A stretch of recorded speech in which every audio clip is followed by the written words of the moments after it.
জামাত শিবিরের বিরুদ্ধে আমি সেদিন থেকে অবস্থান নিয়েছি যেদিন থেকে তারা 24কে এস্টাবলিশ করার চেষ্টা করেছে, 24কে এস্টাবলিশ করার চেষ্টা করেছে 71-এর বিকল্প হিসেবে, এবং এমনভাবে উপস্থাপন করছে যে নতুন বাংলাদেশ এসে গেছে, 71-এর আর প্রয়োজন নাই। আরে নেমো খারামের দল, নতুন বাংলাদেশই যদি হয় নতুন পতাকা কোথায়?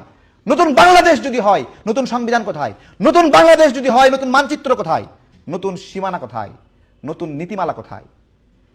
সেই একই বাংলাদেশ, একই পতাকা, একই মানচিত্র, একই সীমানা আমাদের মুক্তিযোদ্ধারা অর্জন করেছিল।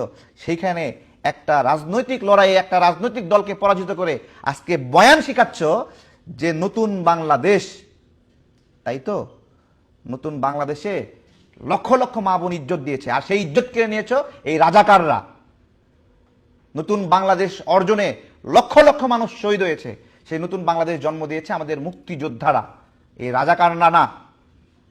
তারা এই মুক্তিযোদ্ধাদের সংখ্যা নিয়েও প্রোপাগান্ডা ছড়ায়। জামাতিদের বাবা ছড়িয়ে দিয়েছে মুক্তিযুদ্ধে নাকি মাত্র 2000 মানুষ মরে গিয়েছিল। আরে মুক্তিযুদ্ধে তো পাক বাহিনী 8 থেকে 10,000 মানুষ মারা গেছিল।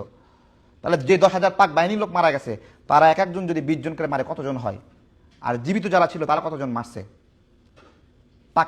পাকিস্তানের এই হত্যাযজ্ঞ রাজাকাররা যদি সহযোগিতা না করত তাহলে এত বড় কখনো হইতো না।